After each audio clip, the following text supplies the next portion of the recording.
이스라엘은 군대 조직을 정비하기 위해서 20세 이상의 남자들을 계수했습니다. 그런데 레위 지파는 전투에 직접 참여하지 아니하고 성막 봉사를 하는 직무를 맡았기 때문에 그 인구 조사에서 제외되었습니다. 별도로 계수를 했는데 15절에 있는 대로 1개월 이상 되는 남자를 대상으로 했습니다. 전쟁에 참여 안 하는 것은 이해가 되는데 제사장으로서 성막을 봉사하려면 민수기 4장 3절에도 있다시피 30세 이상이 되어야만 된다고 규정해 놨습니다. 그런데 지금 1개월 이상 남자들을 다 조사했습니다. 무슨 뜻입니까? 레위 지파에게 하나님이 맡기신 소명이 성막 봉사보다도 더 먼저, 더 근본적인 일이 따로 있다는 뜻이 되는 겁니다. 그걸 12절에 설명해 놨는데, 이스라엘 자손 중에 태를 연자니까 장남을 말하는 겁니다. 그 장남 대신에 레위인이 하나님께 드려진다는 겁니다. 1개월 이상 계수를 했다는 것은 성경의 명시적인 설명은 없지만은 추측해 보건대 고대의 이생이 열악하니까 종종 태어나자마자 죽는 경우가 생깁니다. 1개월 동안 살았다는 얘기는 앞으로 생존 가능성이 있다는 얘기죠. 어쨌든지 간에 장남이란 것은 각 가정의 모든 식구를 대표하고 레위인 한 명이 이스라엘 장남 한 명, 각 한 가정을 대신했습니다. 그렇다면은 레위 지파 전부는 이스라엘 모든 백성을 대표하는 셈입니다. 그렇다고 해서 지금 하나님이 레위인이나 장남에게 어떤 우월한 지위나 신분을 부여했다는 뜻은 전혀 없습니다. 12절 끝에 레위인은 내 것이라고 했습니다. 레위인이 이스라엘 전부를 대표하니까 이스라엘 백성 전부가 지금 하나님의 것이라는 뜻입니다. 이스라엘에 살고 죽으면 물론이요, 그 인생의 전 가정이 하나님의 거룩한 통치를 받는다는 겁니다. 쉽게 말해서 이스라엘은 나면서부터 하나님께 바쳐진 민족이라는 뜻입니다. 그러니까 13절에 9번의 그 큰 재앙을 겪고도 끝까지 여호와를 거역했던 애굽은 10번째 가서 그 장남을 다 죽였습니다. 애굽은 하나님께 속하지 아니한 거죠. 그러니까 그것과 대조해서 이스라엘은 전부 하나님께 속했다는 겁니다. 그렇다고 해서 이게 단순히 어떤 그런 의미를 드러내고자 하는 상징적인 종교의식으로만 그치는 것은 아닌 겁니다. 왜냐하면은 레위 지파의 인구 숫자가 이스라엘의 장남 숫자, 그 모든 가구 숫자하고 정확하게 일치될 리는 없는 겁니다. 그래서 3장 46절에 보면은 이스라엘의 장남 숫자가 레위인보다 273명이 더 많았습니다. 그래서 한 명당 5세겔을 쳐서 1365세겔을 레위인에게 돈으로 환산해서 드렸습니다. 결국 레위인 한 명이 모든 지파의 한 가정씩 배분받았다는 뜻입니다. 이스라엘 각 가정별로 따지면은 자신들의 전 일생을 레위인을 통해서 하나님께 완전히 맡긴다는 뜻이 되는 겁니다. 실제로 이 레위 지파는 각 지파가 거주하는 성읍에 다 흩어져서 살았습니다. 그러니까 레위 지파 한 사람에게 이스라엘 한 가정을 맡아서 책임졌단 말이죠. 책임지고 섬기고 그들을 위해서 기도해 주라는 것이 사실은 하나님의 계획인 것입니다. 그래서 이때 바친 돈을 그 자기들의 생명을 레위인이 죽을 때까지 대신 대속해 준다는 그런 의미로 생명의 속전이라고 말합니다. 그리고 이게 생명의 속전이 나중에 가서는 모든 지파 남자들이 성전에 1년에 한 번씩 요즘으로 치면 주민세처럼 성전 세결로 바치게 되었습니다.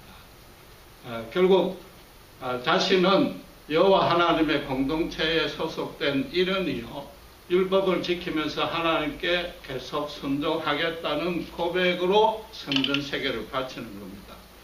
결국 오늘 본문은 레위인을 따로 구별했다는 뜻이 아니고 이스라엘 전 국민을 제사장 족속으로 세웠다는 뜻인 겁니다.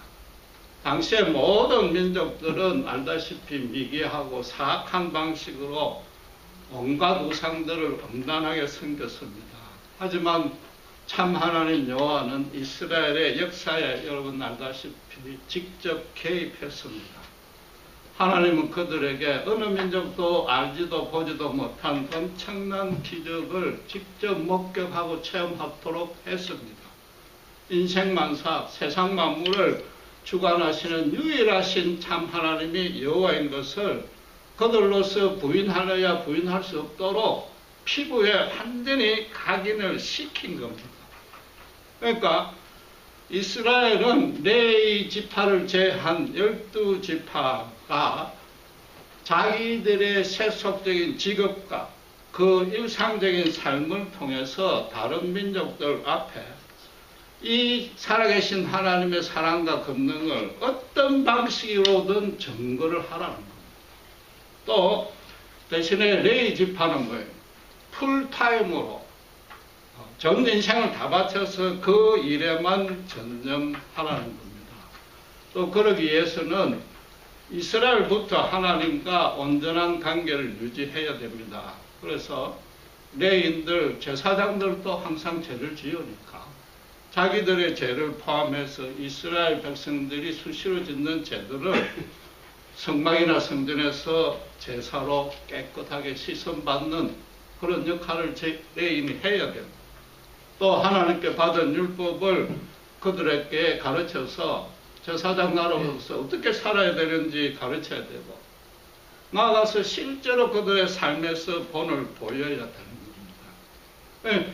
레위 지파는 이스라엘 민족 안에서 제사장 지파인 셈이고 이스라엘 12지파는 모든 나라 안에서 제사장 지파인 셈이란 말이에요. 이스라엘도 똑같이 레위인과 같은 역할을 맡은 것입니다. 그리고 그 구체적인 실천 방안으로 하나님은 율법을 이미 주셨고 우리가 출애굽 강의 때 배운 바대로 24장 17절에 모세와 전 백성이 그 시내산 밑에서 율법을 준행하겠습니다. 그래서 제사장 나라로서의 소명에 헌신하겠습니다 하면서 어떻게 했어요? 핏부름에 서약식을 했습니다. 동물의 피로 모두가 몸에 뿌렸습니다. 이걸 어기면 죽겠습니다 하는 맹세를 했습니다. 그런데 하나님이 왜 하필 레위 지파에게 제사장 직분을 맡겼는가? 그 대답은 하나뿐입니다. 하나님의 절대적인 주권으로 당신께서 그냥 임의로 선택한 것뿐입니다. 레위 쪽에서는 어떤 자격과 조건과 능력은 전혀 없습니다. 제사장으로 뽑힐 만한 조건이 뭐 입번구석이라고는 단 한 개도 없었고 오히려 정반대였습니다.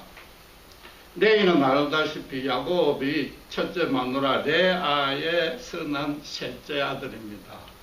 야곱이 애굽의 기근으로 피해가서 그곳에서 죽을 때 12아들을 모아놓고 유언을 하면서 축복 기도를 해줍니다. 그때 창세기 49장 5절에 야곱이 레위한테는 뭐라고 그랬는가 하면 레위 너는 분노가 많고 살인에 능하고 그래서 사람들에게 저주받을 것이라고 했습니다. 축복을 해준 게 아니라 오히려 저주의 기도를 한 셈입니다. 그러니까 야곱으로서는 이 셋째 아들 레위의 평소 성품과 그 은행을 쭉 지켜보았다는 것인 거죠. 그 성격을 보고 그대로 이야기한 거고 특별히 창세기 43장의 사건을 염두에 둔 겁니다. 같은 엄마 레아에게서 난 여동생 디나가 그 히비 족속의 추장인 세겜에게 강간을 당했습니다. 그때 이 같은 배에서 난 동복 형제들끼리 작당을 해서 할례를 한다는 식으로 거짓으로 속이고 세겜 족속을 완전히 잔인하게 진멸했습니다. 그러니까 야곱이 그 사건을 염두에 둔 겁니다. 그런데 그 레이의 후손이 누구예요? 바로 모세와 아론이다. 모세와 아론은 그 야곱의 저주 아래서 태어난 족속이나 마찬가지인 겁니다. 그런데 하나님은 모세를 어떻게 세웠어요? 출애굽의 형이요, 율법을 직접 전수받는 영적 지도자로 세웠습니다. 그런데 거기다 또 모세는 대제사장으로 세우지도 않았어요. 17절 이하에 보면은 레인을 계수하는데 모세 이름도 올라가지 아니했습니다. 거기에도 특별한 이유는 없습니다. 아론이 장남이기 때문에, 아론이 그냥 그 대표하기 때문에 한 겁니다. 결국 하나님 앞에서는 모세든 아론이든 똑같다는 겁니다. 누구 한 사람 우월한 게 하나도 없고 단지 역할만 다를 뿐입니다. 그런데 여러분, 아론이 누구였습니까? 시내산의 금송아지 배역 사건의 주역입니다. 주모자입니다. 그가 지시하자 사람들이 금부치를 다 들고 나왔고, 그의 감독하에 금송아지 신상을 만들었고, 그가 허락하니까 그 앞에서 춤추며 엄란하게 우상을 섬겼습니다.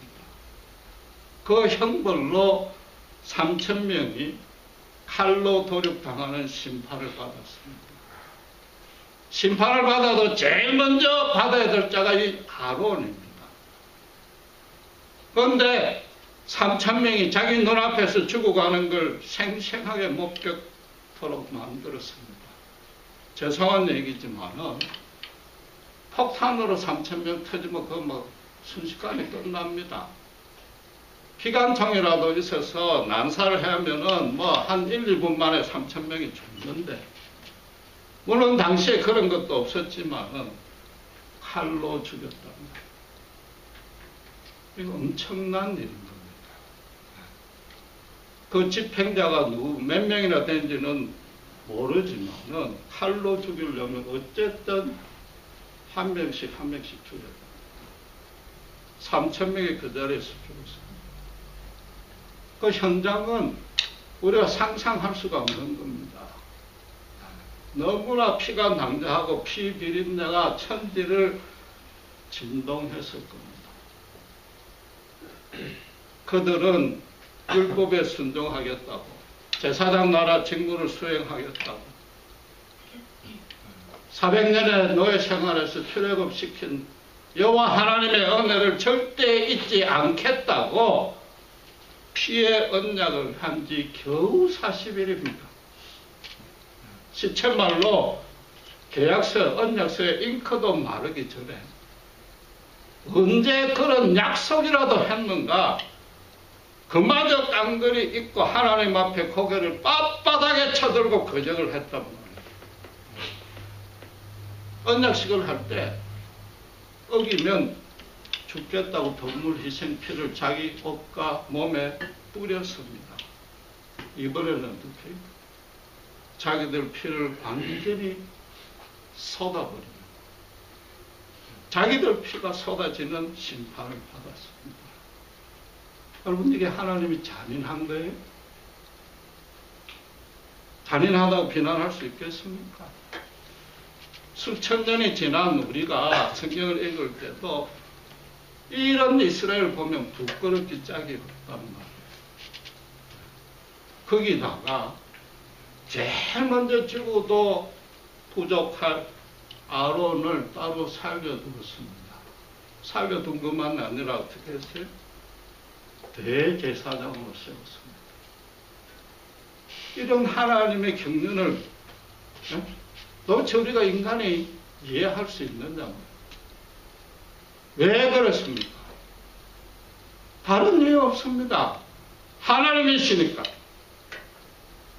하나님이시니까. 하나님은 하나님이시단 말이에요. 전혀 다른 이유가 없는 겁니다.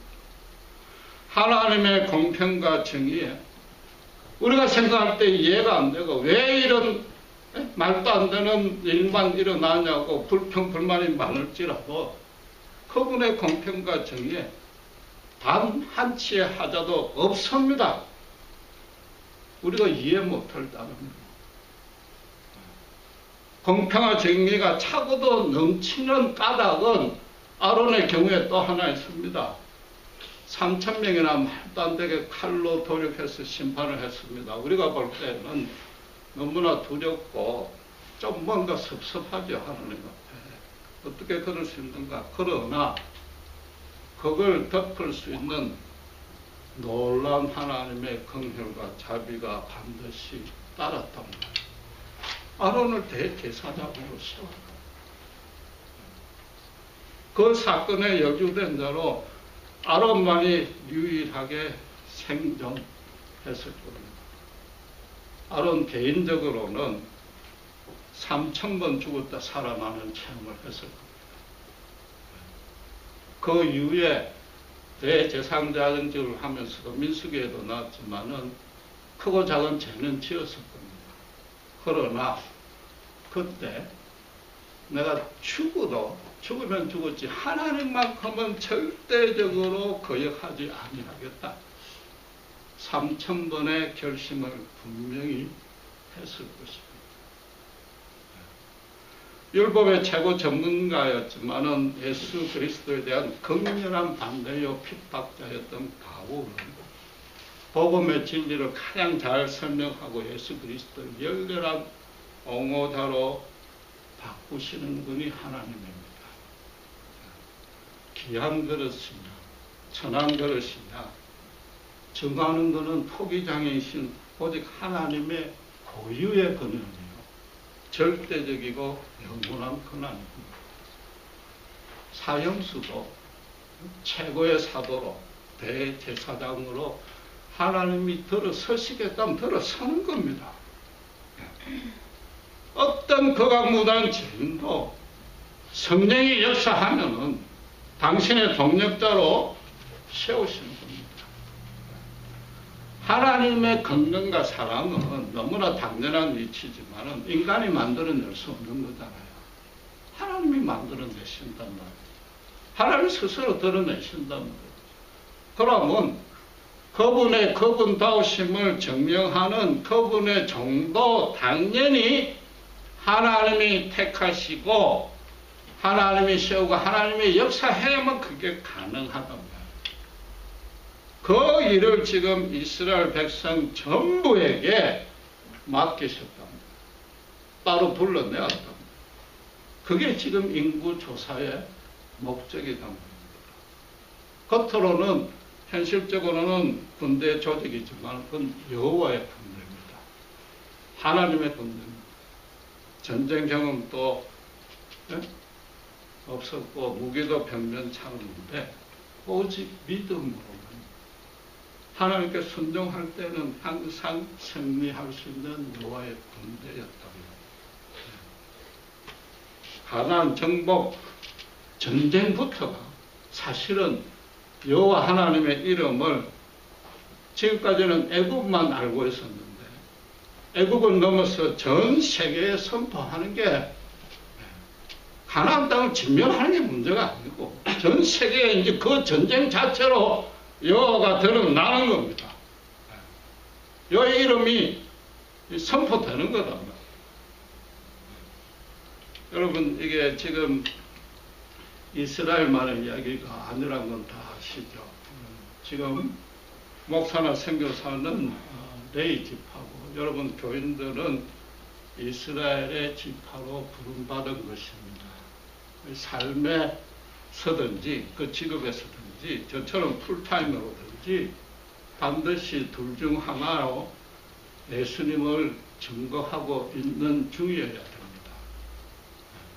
오늘 본문식으로 이야기를 하자면은 불신자 가정 한 가정씩이라도 교인 한 명이 딱 맡아서 섬기고 기도하고 사랑으로 찾아가고 도와줘야 되는 겁니다. 그래서 특히 그 가정 하나가 바로 그런 신자를 통해서 생명의 속전을 하나님 앞에 바치도록 하는 그 일에 여러분들이 충성하고 있어야 된다.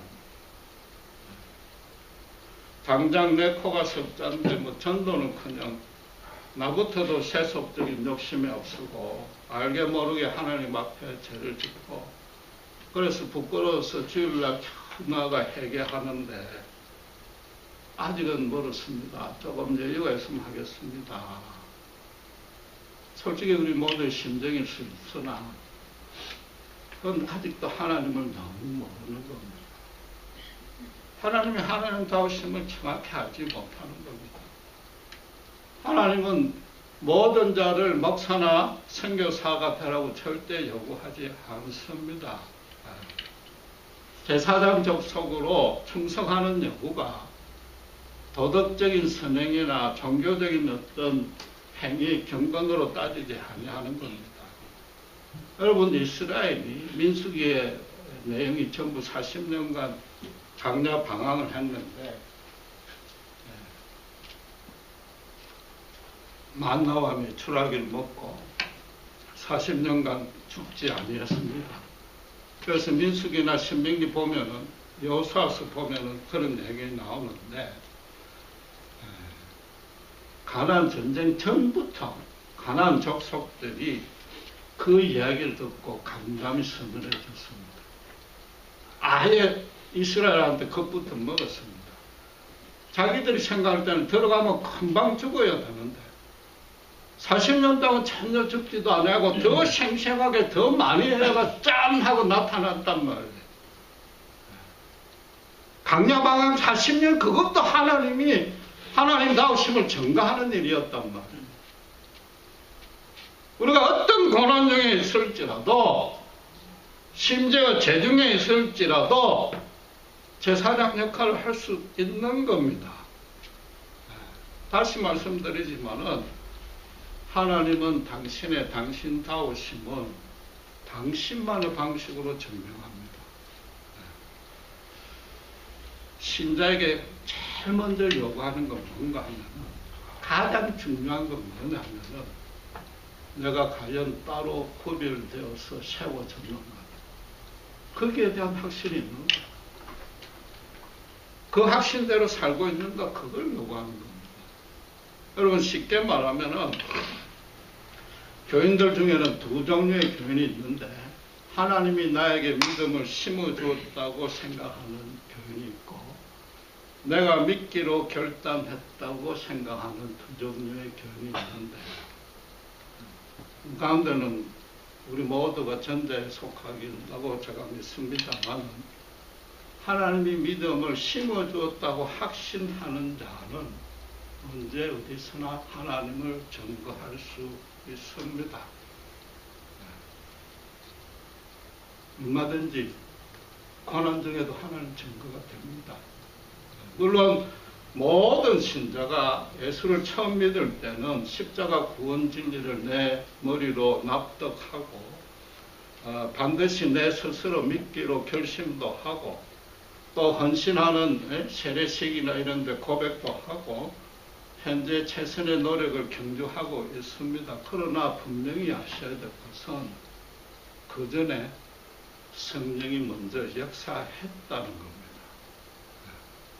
고린도전서 12장 3절 말씀대로 성령으로 말미암지 않고는 예수를 절대로 그리스도라고 시인 못합니다. 말로서 시인하는 게 아니고 메스터, 내 생사 여탈권은 주님이 갖고 있습니다. 그건 시인 못한단 말이에요. 고린도전서 2장 12절에도 우리는 하나님으로부터 언정을 받았기 때문에 우리에게 주신 은혜, 예수 믿는다는 그 내용을 알 수 있다고 그랬단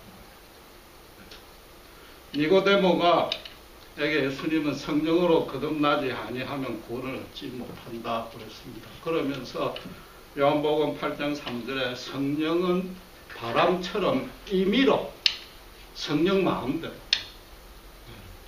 어디서 오며 어디서 가는지 사람은 알 수 없다고 했습니다. 그것과 똑같은데, 그런데 예수님이 그때 뭐라 했는가 하면 분명히 그 소리는 들을 수 있다고 했습니다.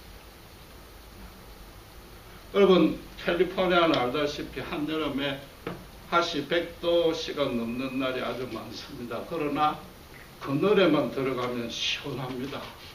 그늘에 들어가면 이 바람이 땀을 싹 스치고 간 거 금방 알고 시원해집니다. 느낄 수 있단 말이에요. 예수님이 바람의 소리는 들린다. 어디서 온지 몰라도 바람 소리는 들린다. 바람이 불고 지나가면 낙엽이 날리든지 먼지가 날리든지 바람이 불었다는 사실은 안단 말이에요. 우리가 예수 믿게 되는 게 성령이 분명히 내 영혼 속에 먼저 역사합니다. 내 속에 새 사람으로 제2의 창조가 되는 그 구체적인 과정은 영에서 영으로 이루어지기 때문에 우리 지정의로 인식은 못하지만 분명히 먼저 있단 말이에요. 그래서 뭐예요? 예수가 아무것도 주는 것 없이 믿다가 아무 이유 없이 예수가 너무 좋아지는 겁니다. 예수 그리스도라는 이름만 들어도 절로 가슴이 먹먹해지고 같이 모여서 예수 이름으로 기도할 때 눈물이 흐른단 말이에요. 그건 본인은 안단 말이에요. 본인은. 니고데모는 예수님이 그 대면할 때 죄송하지만 성령의 역사를 니고데모에게는 잠시 보류한 것뿐입니다. 왜 그렇습니까? 오순절날 당신께서 말씀하신 대로 하나님의 나라를 이 땅에 강력하게 도래시키기 위해서 잠시 유보했다.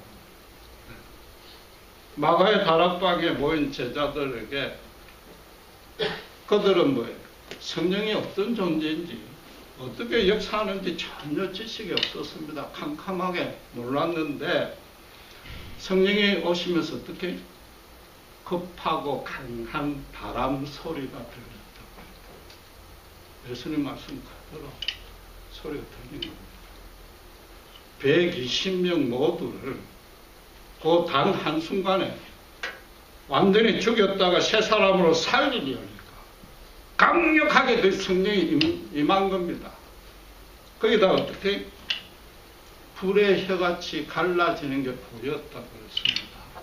이건 제가 추측컨대 북극의 오로라 같은 어떤 그런 신비한 초자연적인 현상이 분명히 보였을 겁니다. 왜 그런지 아십니까? 예수님은 하나님 본체시나 사람들이 하나님이 어떤 분인지 모르고 어떻게 인간을 대우하는지 모르니까 역사상 딱 한 번 인간의 모습으로 죄로 타락한 영적으로 완전 시체인 소경인자들 앞에 어쨌든 인간의 모습으로 눈에 보여줬습니다. 하나님이 어떤 분인지 하나님 사랑이 어떤 건지 알게 해줬다. 그래서 인간의 역사를 BC와 AD 둘로 나눴습니다.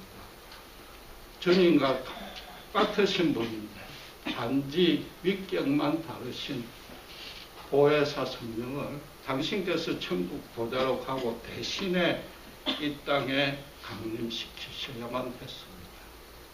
그래서 성도들이 세상 끝날까지 세상 땅 끝까지 십자가 복음을 들고 갈 때 그들 떠나지 아니하고 끝까지 보호해 주시려고 성령을 보냈습니다. 제사장 족속으로 우리를 불렀단 말이에요. 그러니까 어떻게 돼요? 역사상 딱 한 번 역사상 딱 한 번 성령도 인간의 눈에 보이게 강림하셨습니다. 그 중에 누가 있었습니까? 신약의 대제사장격인 베드로가 있었습니다. 베드로도 아론처럼 동일하게 그 뒤집어지는 역사가 일어난 겁니다. 수제자인데도 스승을 3번이나 부인했습니다. 심판받아 마땅합니다. 제일 먼저 심판받을 자입니다. 그런데 베드로가 스승을 부인할 때 그때 주님을 따르겠다는 소원도 있었고 의지도 있었고 열심도 있었고 믿음도 분명히 있었습니다. 그렇죠? 그런데 어떻게 돼 있어요? 막상 자기 목에 칼이 딱 들어오니까 그 모든 게 휴지가 되어버렸어요. 역사상 최고로 비겁하고 치사한 겁쟁이라는 오명을 썼답니다. 우리 모두 그런 상황이었더라면 사실은 우리는 그 자리까지 못 갔어요. 겁이 났어요. 베드로는 그만큼이라도 간 거는 아주 믿음이 좋으니까 간 거예요. 우리가 그 자리에 있었더라면 우리도 똑같았을 것이고 더 했을 것입니다. 베드로는 뭐예요? 만물 가운데 가장 부패한 게 인간의 마음이란 것을 자기도 모르게 그 앞에서 증명해 준 거단 말이에요. 그러다가 오순절날 성령이 임재하니까 내려가니까 전혀 다른 사람이 되었습니다. 성전으로 가서 예수를 믿어라. 예수님은 살아계신 하나님입니다. 그 이름 앞에, 그 십자가 앞에 누구든지 겸손하게 엎드리면은 제사함을 받고 천국 영생을 얻는다. 담대하게 설교했어요. 그 자리에서 3,000명이 회심을 했어요. 마가다락방에 120명이 성령을 받은 것과 비교가 안 돼요. 수십 배로 죽었다가 살아난 역사가 그 자리에 있었어요.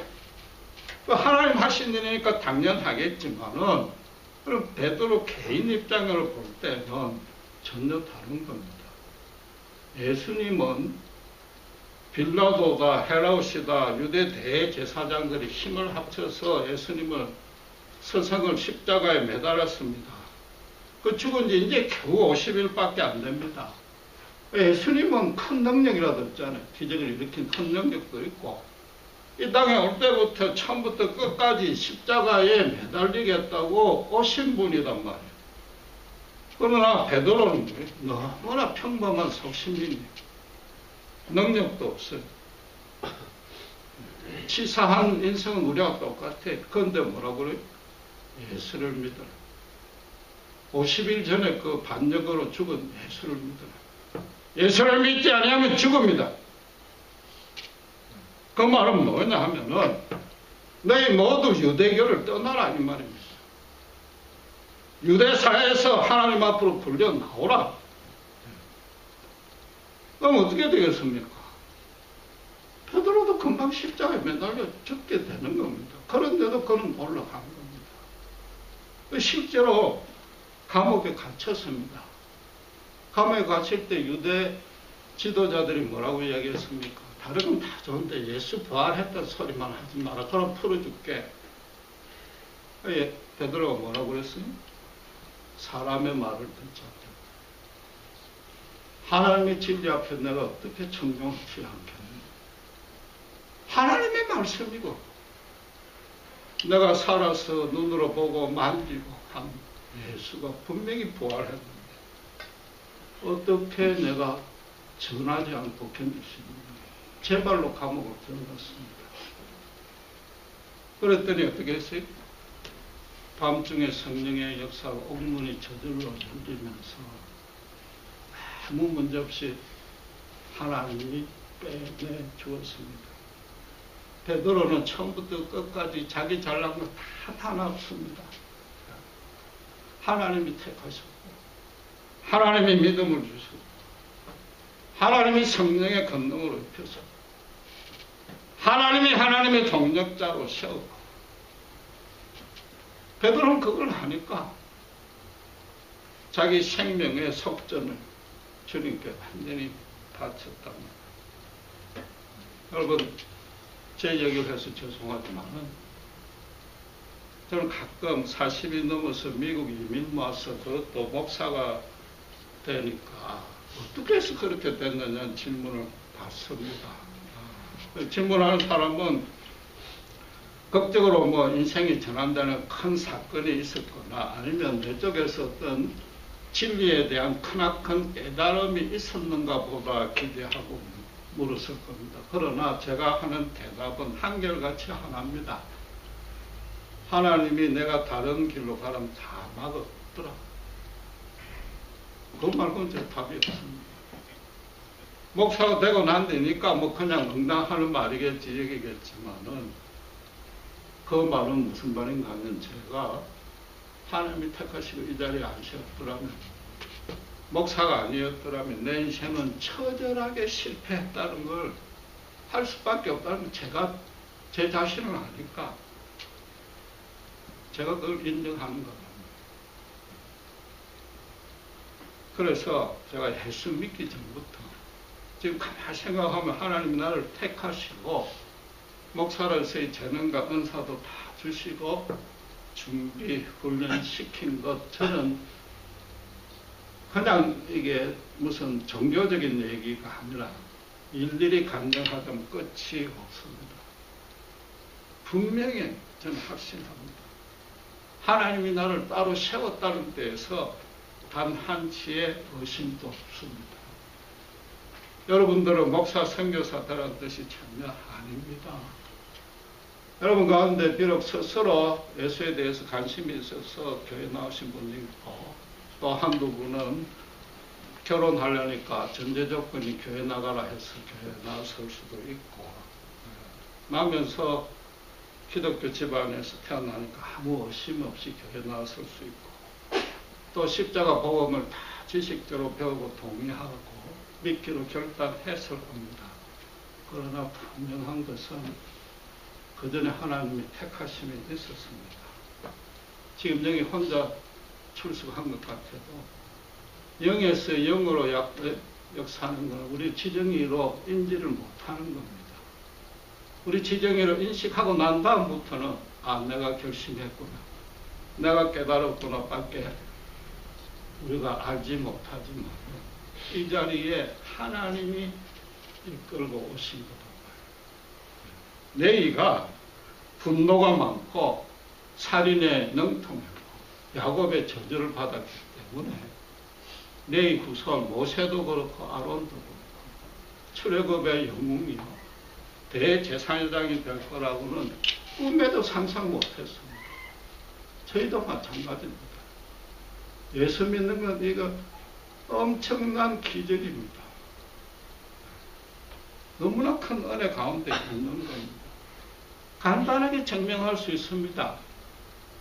여러분이 지금 현재 살고 있는 이 모습, 이 방식이 여러분이 어려서부터 계획했던 것과 100% 똑같아. 그렇다면 여러분이 예수를 스스로 믿기로 결단한 게 맞습니다.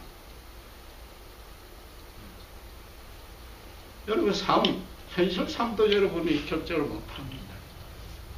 어떻게 영적인 시체가 다시 예수를 주라 시인할 수 있는가? 성령의 역사가 구체적인 가정은 몰라도 요한일서 4장 10절 말씀대로 하나님은 사랑이십니다. 사랑이 어떤 모습으로 나타났고 우리가 그를 사랑한 것이 아니라 그가 먼저 우리를 찾아와서 우리를 사랑하게 했다. 이 얼마나 큰 은혜요, 소망이요, 큰 힘이 되는지 모르는 겁니다. 하나님의 택하심을 받았다는 것이 단순히 기독교 신자가 되었다는 것이 아니고 태어나기 전부터 택함을 받은 겁니다. 평생을 함께하는 겁니다. 그건 너무나 당연한 것이고 지금 그분이 내 인생을 꽉 붙들고 있단 말이에요.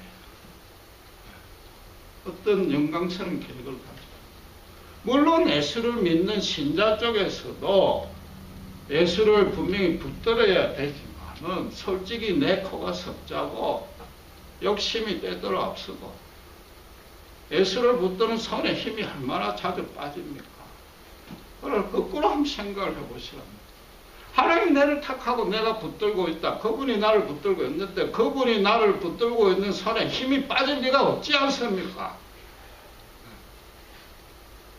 우리 고난 가운데도 그분이 당신의 당신 되심을 증명하는 겁니다. 단순히 수호천사가 아니라 우리의 일생을 예수님의 십자가 쪽 방향으로 딱 고정시켜가지고 솔직히 말하면 코가 끼인 겁니다. 심장에. 싫어도 어쩔 수 없이 끌려가게 되어 있습니다. 그러니까 택한 거죠. 그래서 우리가 때로 넘어질 수 있으나 기도할 수 없는 힘도 없을 수도 있으나 그분의 열심과 의지로 반드시 십자가 앞으로 되돌려 놓습니다. 우리가 뭐 선한 모습으로 경건한 모습으로 뭘 어떻게 증명하겠습니까? 대신에 뭐예요? 어떤 절망 가운데 있더라도 다시 소망을 회복하는 모습. 남들이 볼 때는 전 도무지 가망이 없다. 죽었다고 판단을 내릴 때 오히려 예수님의 생명을 가지고 다시 뒤뚱뒤뚱 하면서도 일어서는 그런 모습. 남들은 저 사람 아예 상대도 안 하지만 우리는 그 사람을 끝까지 포기하지 아니하고 찾아가고 섬기는 그런 모습이고 하나님의 하나님답심을 증명할 수 있다. 하나님이 나를 택하고 붙들고 있으니까 여러분 자신에게 진정으로 되돌아봐야 됩니다. 내가 믿은 것인가? 물론 내가 믿었다고만 생각 못할 그런 생각밖에 안 들지라도 다시 한번 정말 진심으로 십자가 앞에 무릎 꿇고 성경의 말씀을 되돌아보면 내가 그분을 붙들고 있는 게 하나님이 나를 붙들고 있다는 것 분명히 확신할 수 있습니다. 기도하겠습니다. 하나님 아버지 늘 감사합니다. 이스라엘 지파, 레위 지파 모두를 세상 가운데 제사장 나라로 따로 불러 세웠습니다.